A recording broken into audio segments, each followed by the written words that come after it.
Are you dreading Mondays before they even begin? Let's flip the script and make Sundays your power move.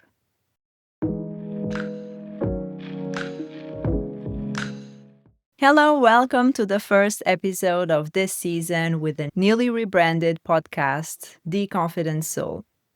I am your host, Joanna. Very nice to meet you if you haven't seen me before. And on this podcast, we talk about anxiety, releasing a lot of stress, that overthinking, overwhelm, gaining your power with alignment, authenticity, and really becoming confident in your own skin.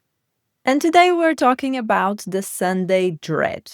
So, if you ever felt that pit in your stomach and that low key dread that starts to keep creeping Sunday, maybe afternoon for some people, that anxiety, that fear, and that overwhelm and overthinking of all the tasks you need to do in next day and all the things that you've left since Friday that you need to get back to, and yeah, it's not a very good feeling. And to be honest, you are not alone.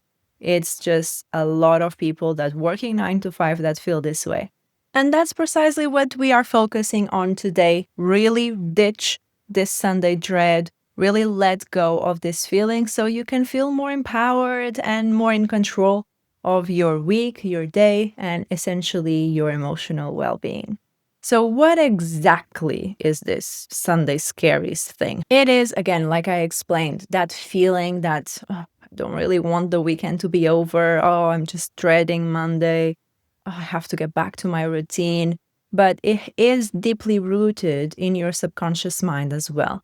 So, it has a component of maybe build up stress during the week that hasn't been properly processed, a lot of emotions that haven't been addressed, have been avoided, almost like a survival mode mentality where you're really just getting through the week, getting through the things you need to get done, only to just enjoy the weekend. But then the weekend comes and you're exhausted. You have no energy, you just want to be left alone. Maybe you have no energy for your kids, if you have kids, for your family, even friends hanging out. You just want to kind of isolate yourself a little bit and retreat so that you gain the energy, you recover a little bit so that on Monday you can start all over again. So it feels like you're just surviving, right? So this has another cause that can be a lack of excitement and alignment for what you're doing. I can tell you just what happened today. I bought a tanning pool that I can just relax, and it's really nice. And I spent a fair good amount of time just relaxing, just appreciating my day, just having breakfast in an easy, calm manner that yesterday I didn't even consider the stress and the struggles that I would have to go through on Monday because I'm excited. I'm excited to come here, help my clients, work with amazing people, and just come here, share my knowledge so that you don't have to feel this way as well.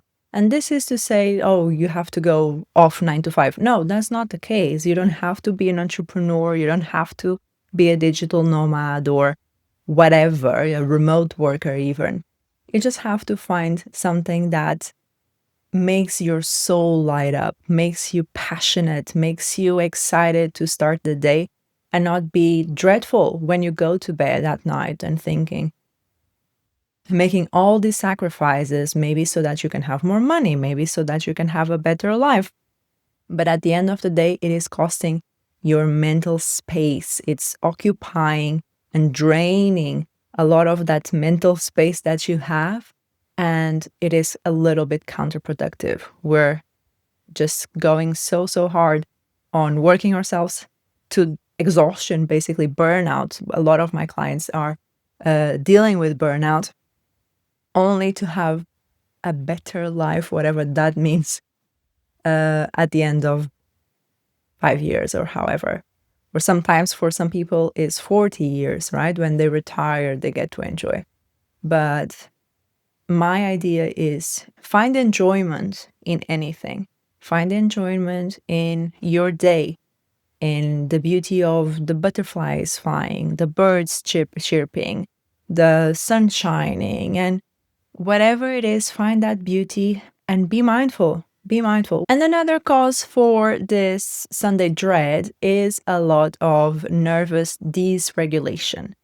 And this dysregulation is a little bit of what I mentioned as well, where you have been avoiding your feelings, you've been just bottling them up, you have been avoiding dealing with the problems, you've been avoiding your emotions. Sometimes you know you're in the wrong workplace, sometimes you know that you are meant for more, sometimes you have ambitions that you haven't addressed, and you keep bottling all of these, and then that alongside comes a lot of stress, comes a lot of resentment, a lot of guilt sometimes as well.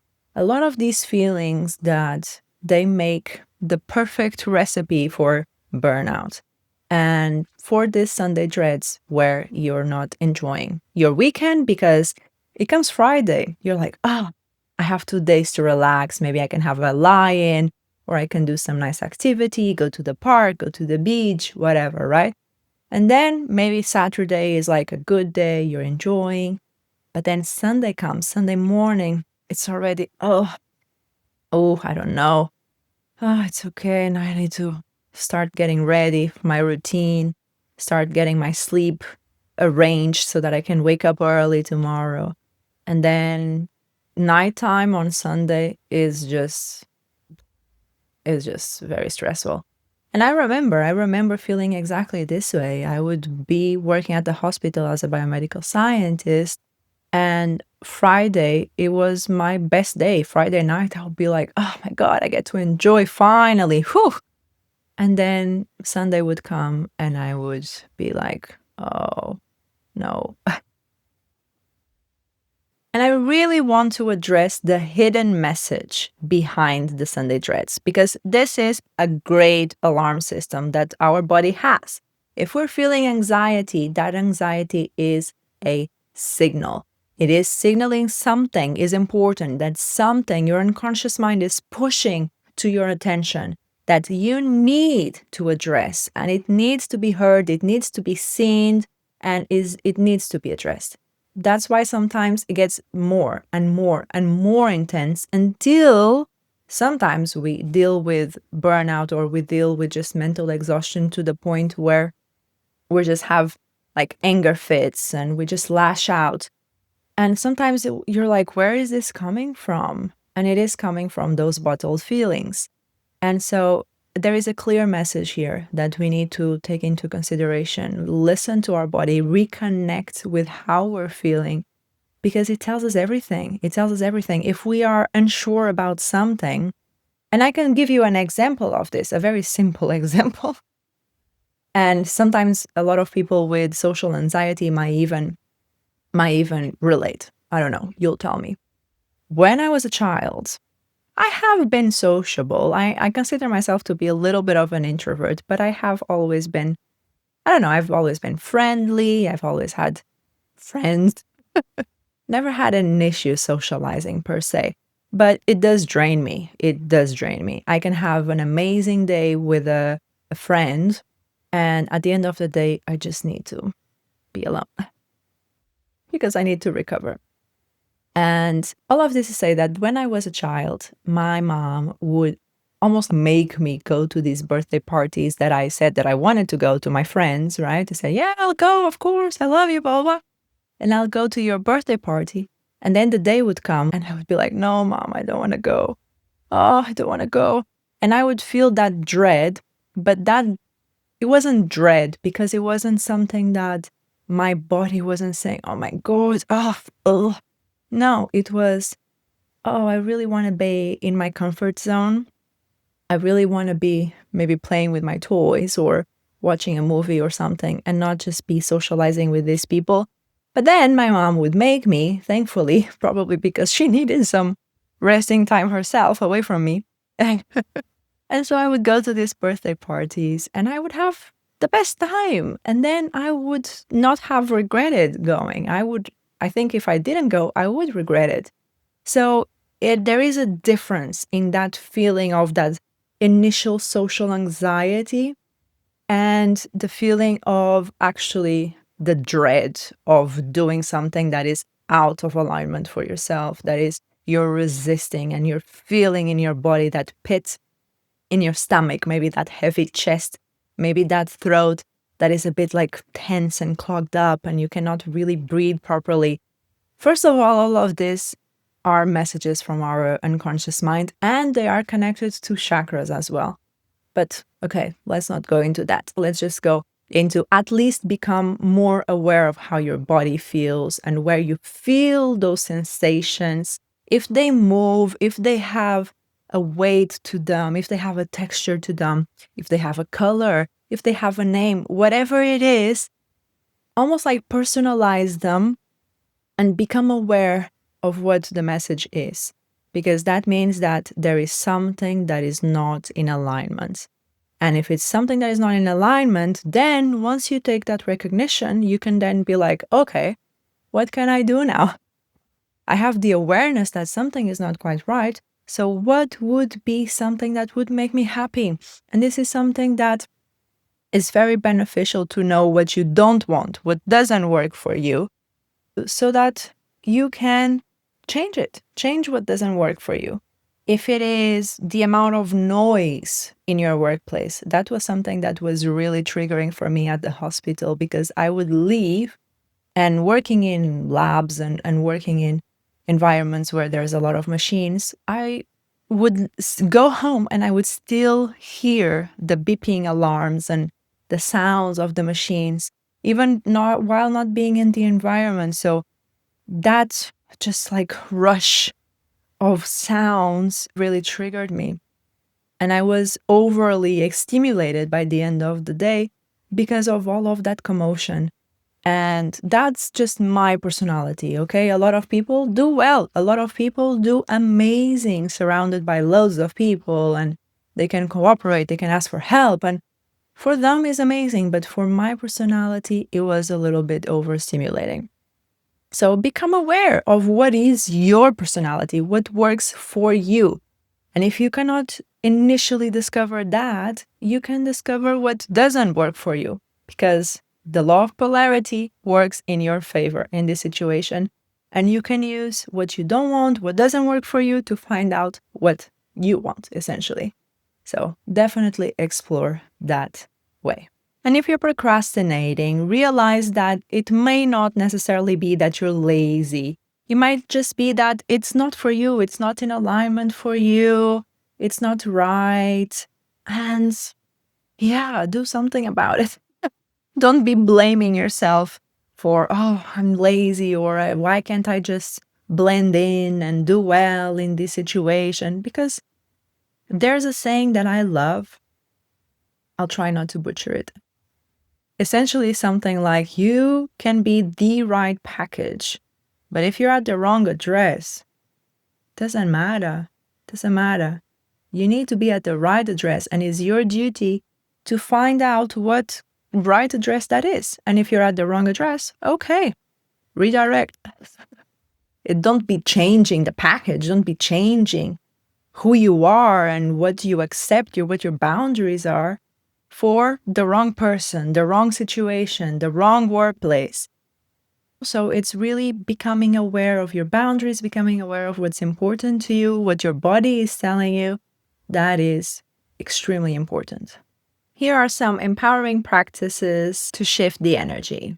So you can do a literally like 5-minute Sunday ritual where you think to yourself, or you can even write this down, how do you want your week ahead to be? Or if you don't want to think too much ahead or in the week, think, how do I want my Monday to be? How do I want my Monday morning to be? And visualize that and really get into that idea. Become clear. Oh, I want to have this type of breakfast, whatever. And I want to have enough time to eat that breakfast and watch the news or listen to a podcast or whatever it might be that makes you go like ease into your day and makes you feel grounded, makes you feel good about yourself. So find that in your mind first, because it needs to be almost like written in your mind and created in your mind, so that then your subconscious mind has instructions. You know how when we are prompting ChatGPT to get what we want, this is a little bit like that. When you're visualizing, you're actively creating a prompt for your brain to help you the best that it can. It still obviously takes action from you, but it is halfway there when you know what you want, you have a clear image, you know how you want to feel, and you set an intention. So create that mini ritual. It doesn't take more than 5 minutes. And just think how you want your week to be. And think in terms of it being positive sentences, in terms of like, don't be like, oh, I don't want to be just like rushing in the morning. I don't want to eat or skip breakfast because I don't have time to eat breakfast or prepare anything. I don't want to be just on my phone for 30 minutes watching reels or TikToks or whatever. Just don't be thinking of what you don't want, okay? Focus on what you do want and how, if it was an ideal morning, how would it be? How would it look like? How would you feel? The second tip is nervous system support. And this is something that you need to be doing every other day at least. You need to do a check-in with yourself. You need to do some breathing. You need to do some grounding. And this doesn't take long. A lot of people say, oh, my problem is time. I don't have time for this because I can be doing other things. I tell you, one Reels or one TikTok or one Shorts takes 1 minute at least of your time. And 2 Reels is 2 minutes. So if you, instead of watching 2 of those, take that time to do a quick check-in, a quick body scan, a quick, okay, how do I feel? Is there any tension anywhere? What sensations do I feel? If you do that for 2 minutes only, you're halfway there in regulating your nervous system, in learning how you're feeling, what you're feeling, and learning what things might mean. Is just a very good holistic practice. My third tip for you is to plan with purpose rather than pressure. So it's planning your week, obviously, to the best of your ability. If you have a million meetings, you cannot be planning too much around this. But it's planning your week in terms of how your energy will be at its most capacity, okay?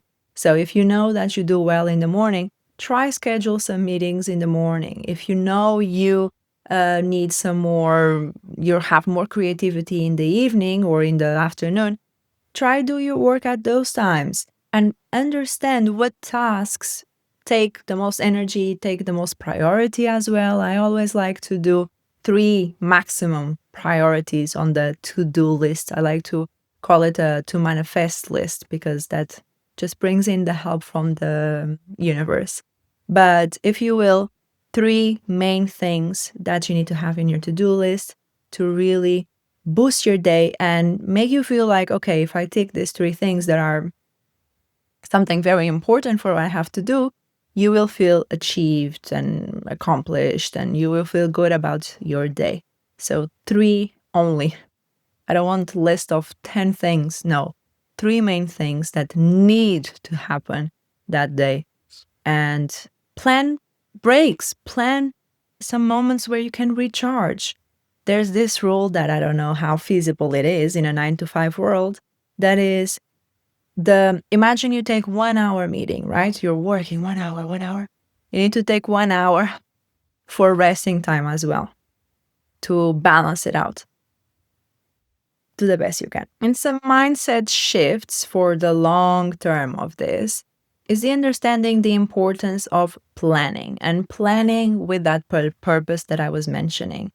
And when you are planning, even if the plan just goes completely different, you are feeling more empowered, more in control because you are looking out for danger, right? And our subconscious mind loves to protect itself.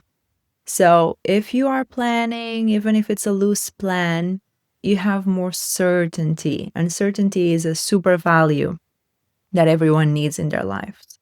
So really look into gaining that control over your mind and your worry about, okay, I have this to do, 3 priorities, and this is how much time it takes me, and this is the best time of the day for me to do it.